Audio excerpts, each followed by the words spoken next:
Hello and welcome back to the Hazzabhajan YouTube channel. It is Harry here, and today it is time to continue on with the football alphabet series where I go through various clubs and players whose names begin with a particular letter. We're more than halfway through this series now, or we've just passed the halfway point, and today it is time to look at the 5 best clubs, or just 5 of the best clubs, whose names begin with M. If you want to check out any of the previous episodes I've done, there is a playlist link in the description down below, and if you enjoy the video, of course, don't forget to hit the like button and subscribe button if you haven't done so already. But without any further ado, let's have a look at my Hall of Fame of the best clubs whose names begin with the letter M. Number 1. Manchester United. A few of you may have presumed that it would be Manchester City who featured here, considering my allegiance and the fact that I only do one club per nation in this series, but I do actually have an entire video dedicated to the history of City on my channel, so instead it is Manchester United who feature here, and of course they do have a much prouder history than their local rivals. United were founded in 1878 and originally called Newton Heath Lancashire and Yorkshire Railway Football Club in honour of the Lancashire and Yorkshire Railway Company that the players worked for. They became Newton Heath in 1892, the year they joined the Football League in the First Division, although they were relegated in 1894 and it took 12 years for them to return, by which point they were known as Manchester United. However, with the signing of Billy Meredith and a few other players from City, their fortunes changed drastically and they won 2 league titles before World War I. But in 1915, 6 of their players were embroiled in a match-fixing scandal which saw them all banned for life by the FA, although all of those players' bans would be rescinded after World War I, apart from Enoch West, whose ban stayed until 1945, by which point he was 59 years old, and Sandy Turnbull, who was sadly killed in action. The appointment of Matt Busby in 1945 as manager saw them put an end to the yo-yo days that they had experienced in between the 2 world wars, and put a greater emphasis on their academy and youth squads, and it reaped great benefits, as the club won 3 league titles in the 1950s, with their 1957 title winning squad having an average age of just 21. Their era of dominance though would be tragically cut short on the 6th of February 1958, as their plane carrying them back home from a European Cup match against Red Star Belgrade crashed on the runway in Munich. 23 of the people on board would lose their lives, with 7 players dying immediately and an 8th, Duncan Edwards, succumbing to his injuries 15 days later. Busby, who managed to survive it, had to rebuild, but remarkably, within just 10 years, the team had won a further 2 league titles as well as the European Cup, becoming the first English side to win it. After his departure in 1969, United slumped down the league, and in 1974 they suffered the ignominy of being relegated by their local rivals. But not only that, their former player and 1/3 of the Holy Trinity outside Old Trafford, Dennis Law, scored the winning goal for Man City with a back heel. They were promoted the next season though, and they haven't been relegated ever since. After consolidating back in the First Division, they turned to a man called Alex Ferguson in 1986 to restore them to their former glory, but within 4 years, it seemed as though he would lose his job after poor league and cup form. However, a 1990 FA Cup win allowed him to remain in charge, and from then on, the hair-drying Scot never looked back, as he won 13 league titles to allow United to overtake Liverpool at the top of England's trophy tree, alongside 2 Champions Leagues, 4 FA Cups, 5 League Cups, and a European Cup Winners' Cup. It was always going to be difficult to replace him after his retirement in 2013, and United are on their 4th manager in just 8 years, with David Moyes, Louis van Gaal, Jose Mourinho and Ole Gunnar Solskjaer all taking the reins with mixed results, although it looks like the Norwegian is finally getting the best out of this young and hungry United squad. Number 2. Marseille. To put it lightly, Marseille have had an extremely colourful past and have an extremely colourful present as well, since their current ownership is universally despised by Marseille fans, who stormed the training ground earlier this year in protest at the way the club was run. But in spite of all this, they are still the most successful club in the history of French football. They came into being in 1892 as an omnisport club, but changed their focus to solely be put on football in 1899, and after successful years in regional championships, they finally became a nationwide force in the 1920s, winning 3 Coupe de France titles between 1924 and 1927, and the league once in 1929.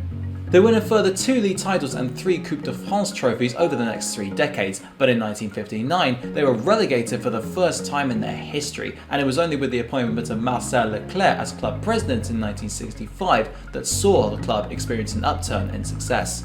They would pick up 4 trophies in 7 years, including 2 league titles, but after Leclerc left in 1972 in acrimonious circumstances, they would only win 1 tangible piece of silverware over the next 17 years. Bernard Tapie brought the good times back to Marseille after being appointed as president in 1985, as they won 4 league titles on the bounce between 1989 and 1992, as well as finishing runners-up in the European Cup in 1991. The 1992-93 season would be the most eventful campaign in Marseille's history for both good and bad reasons, as they became the first, and to date only, French team to win either the European Cup or the Champions League, but after being exposed by Valenciennes' captain, who alleged that Marseille had attempted to bribe 3 of their players prior to their final day fixture against them, they would see their 1993 league title stripped from them and be forcibly relegated to Ligue 2 in 1994. Ever since then, the trophy cabinet has almost been untouched, with just 1 league title and 3 Coupe de la Ligue to show for their efforts. They've managed to finish as runners-up in the league on 6 separate occasions over the last quarter of a century. Number 3. Millonarios. One of the most significant clubs in South America, Millonarios were at the forefront of the Dorado era of Colombian football and are one of just 3 teams to have never been relegated from Colombia's Liga de Mayor in its entire history.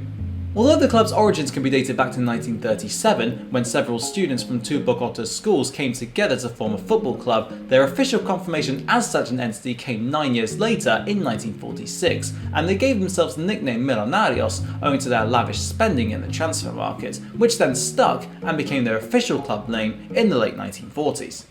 They became founding members of the Colombian Professional League in 1948, and since the league was unaffiliated to FIFA, its clubs could buy foreign players on lavish contracts, and Millonarios led the way, bringing the likes of Nestor Rossi, Alfredo Di Stefano, and Adolfo Perenera. They became known as the Blue Ballet for their spellbinding pass and move style of play, although they would very rarely score more than 5 goals in a game so as not to totally humiliate their opponents, but they did nonetheless win 4 out of the 5 El Dorado era league titles before really affiliated with FIFA in 1953. Undeterred, they won 5 league titles between 1959 and 1964, although after that they would only win another 4 before the century was out, as well as only 2 in the 21st century, which means that their tally of 15 has been overtaken by Atlético Nacional and equalled by América de Cali in Colombia. They would even come dangerously close to going bust in the mid to late 2000s, even filing for bankruptcy in that time, but they were bought by a consortium led by 4,000 fans, which led to them surviving the process, and they won 2 league titles in the 2010s. Surprisingly though, they have never won the Copa Libertadores, with the closest they've ever come being 3 semi-final appearances in 1960, 1973 and 1974. Number 4. Matagua. The second biggest club in Honduras behind their fiercest rivals Olimpia, Matagua are probably one of the few clubs to have been named after a river, although interestingly enough, the vast majority of the Matagua River is in neighbouring Guatemala instead of Honduras, with only the final few miles of it being located on the border.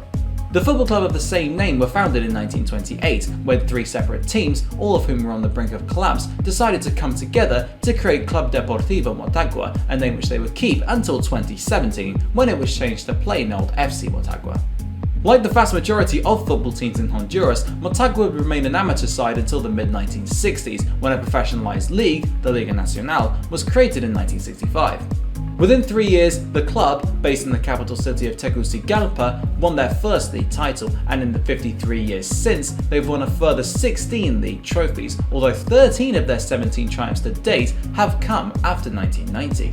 However, whilst they have shone in the league, they have not done so well in knockout competitions, as they haven't won either the CONCACAF Champions League or the CONCACAF Cup on a continental front, reaching 2 finals in the latter tournament in 2018 and 2019 but losing both of them, and they've only triumphed once in the Honduran Cup, all the way back in 1968.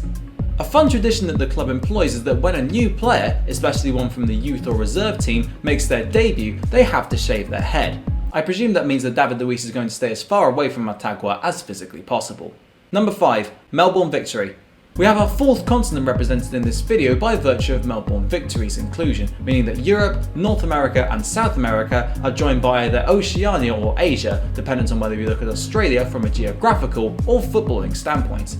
They were founded only 16.5 years ago, back in November 2004, but they were invited to compete in the inaugural season of the A-League in 2005-06, and ever since then, they haven't dropped out of it, although since there is no relegation, the only way to drop out of it is by going bust, and needless to say, they haven't just yet.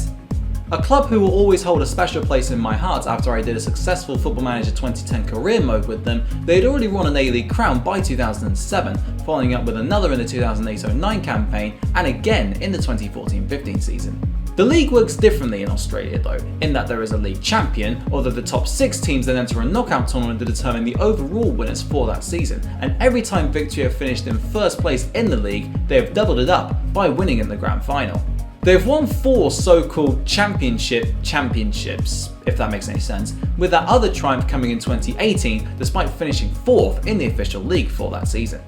They haven't quite been able to make a splash on the continental stage just yet, as despite qualifying for the AFC Champions League on 8 separate occasions, they've only made it out of the group stages twice, those being in 2018 and 2020.